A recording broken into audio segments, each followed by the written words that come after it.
Doug MPA back on another video. I have another compilation from TikTok of women who are stuck in a whole bunch of debt, student loan debt in particular. It is October of 2023, so the student loan debt payments are starting back up after 3 years. So you're going to see a lot of women on TikTok complaining about student loan debt. You're going to see articles in the news and articles in newspapers talking about how women are disproportionately affected by having to pay student loans. Women of color are disproportionately affected for having to pay student loans. They can't pay for their lifestyles. They can't pay for their families, blah, blah, blah, blah, blah.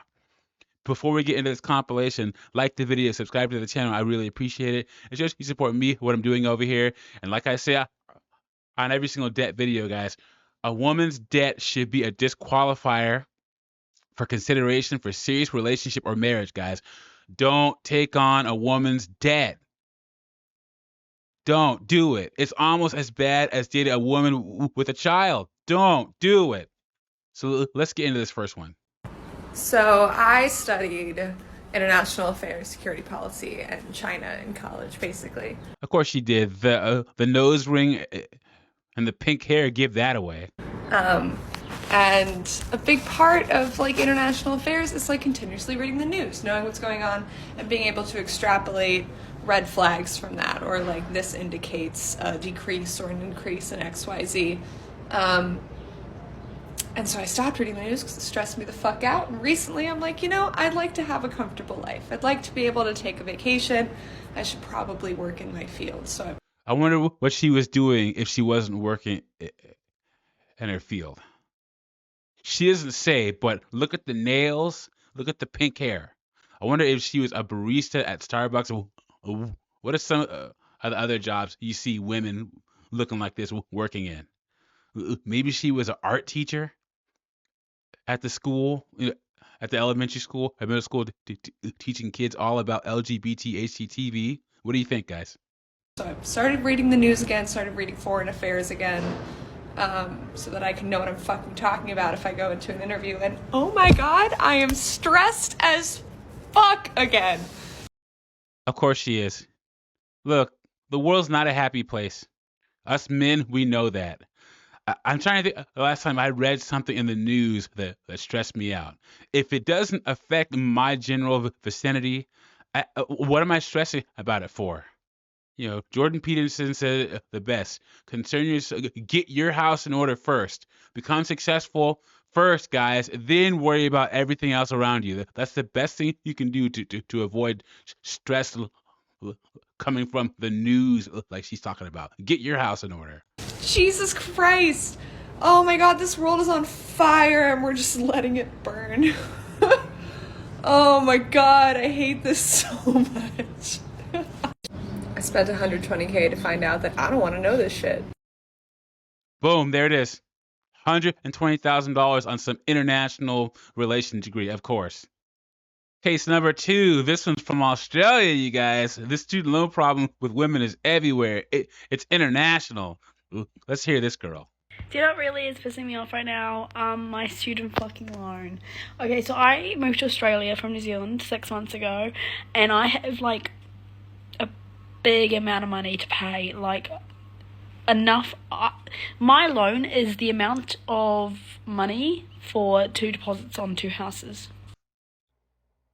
I don't even want to guess how much that is. That has to be a lot. 2 deposits on 2 homes. Yikes. I could have 2 houses right now. That's how big my loan is. And I have to pay that off now because interest is adding up. But also, for some reason, they give you 2 installments that you have to pay for the year.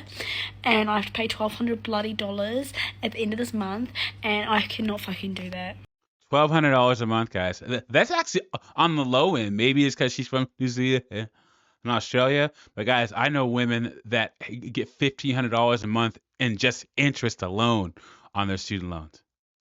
So, yes, you have to ask about this kind of stuff.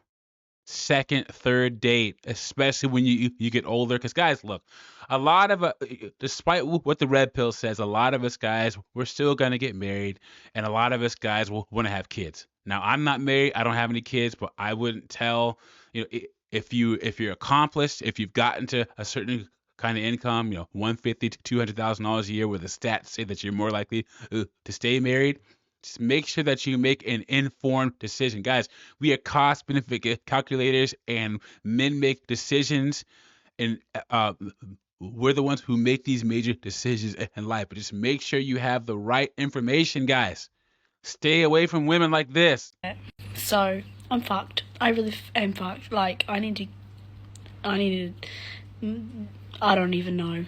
OnlyFans. Yeah, and she's gonna find a guy like you guys to help her pay off her student loans. Any takers? And OnlyFans, help me bloody out.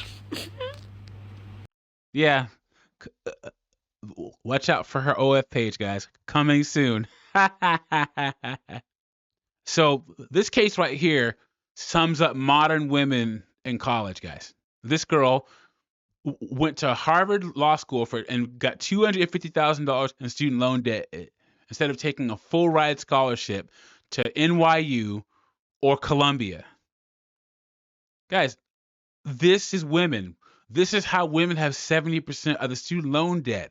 They go to these private schools like anyone cares. No one cares. I have a bachelor's degree and a master's degree from two really good schools. You know how many people have asked me where I got my degrees from? Nobody.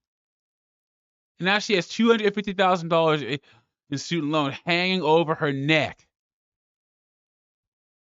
Do I regret taking on $250,000 of student loans in order to go to Harvard Law over my full rides at NYU and Columbia? No, I don't. Of course she doesn't. Because she's a woman. But if I were most anyone else, I'd say take the money. When I was 22 and picking law schools, I was not emotionally prepared to start a career.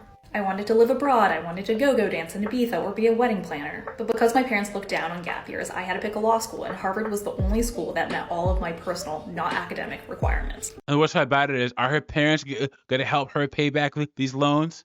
I hate when women try and say, oh, I was pressured by my family to go to this private institution. Your family's not going to help you pay the loans back. This is crazy. And then she said that she went, she wanted to be a go-go dancer and all these different things. You know that this girl is going to work at some law firm until she's about 32, 33 years old. And then she's going to want out. A lot of women, doctors, lawyers, police officers, women that make it to the C-suite of companies, they get there and they want out because they don't want to deal with the stress. And law is, they call law the golden handcuffs. The golden handcuffs are jobs that are extremely stressful, but they give you a really good income and a really good lifestyle.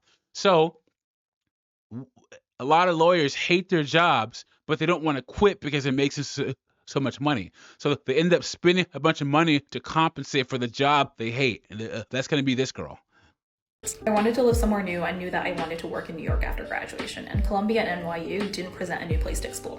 I wanted to have fun in law school and have time to make lifelong connections and not stress about grades all the time, and Harvard's lack of pluses and minuses really appealed to me. After college, I knew what stressing about the difference between A minuses and B pluses would do to me. You might think I'm stupid for taking out $250,000 in loans for these. Yeah, we do. Because once again, she is disqualified, you guys. Disqualified. And I know you're thinking, oh yeah, all these presidents and politicians and stuff have Harvard Law School degrees. Yeah, for every one you know about, there are plenty you don't. And like I said before, when she hits 35 and she wants to have a kid, she wants to scale her lifestyle back. She can be looking for a guy like you guys. Don't fall for this. Avoid women like this at all costs. And she's in her early 20s. She went to college out of high school, so she's probably 23, 24. And she's going to be 25, 26 with $250,000 in student. And she's going to be a lawyer. I say on my channel, guys, avoid lawyers at all costs. All they will do is argue with you. They know the law.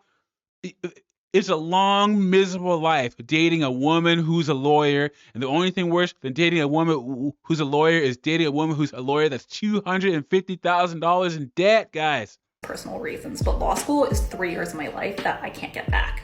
For me, that's worth money. I hope that she does a follow-up, guys. I hope she does. Especially like 8 years from now. I told you when she gets that mommy itch.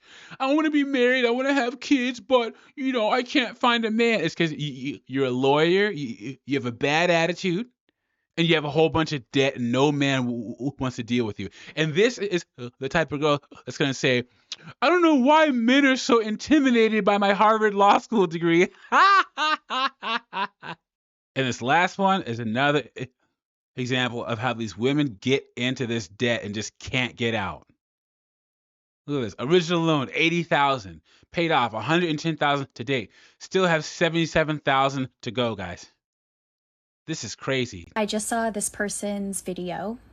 She's talking about her student loan experience and that she has discovered that for 10 years she's been paying off her student loans and she's paid a total of $120,000 and she still has $77,000 in student loan debt to pay. That's having multiple loans, probably having private loans, and making minimum payments so they don't go in default. And I guarantee you, the girl's probably married and has her husband paying, or has her parents paying. That's the only way to pay this amount. That's the only way. Pay off, and her original balance was like $79,000. Sadly, this is not a unique experience. 10 years ago to go to school, I took out 80 grand.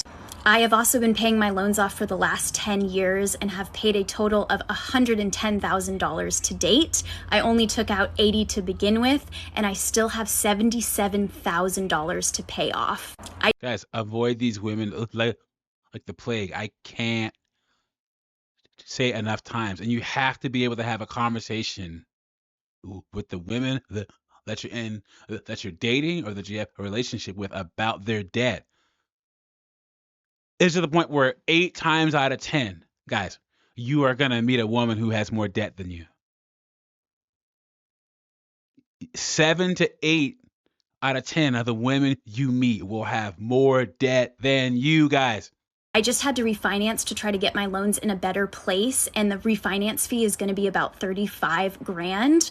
All said and done, I'm going to pay about $250,000 in student loans, and I just don't know how this is possible and why more people aren't talking about this.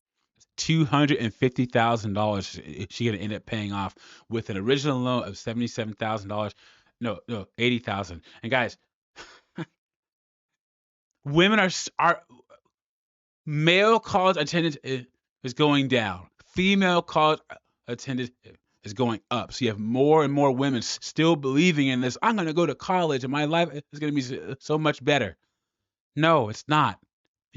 Most of these women are going to get degrees in something no one cares about. They're going to be stuck making $40,000, $50,000 a year with $100,000 in student loan debt. Guys, it is your responsibility to avoid women like this at all costs.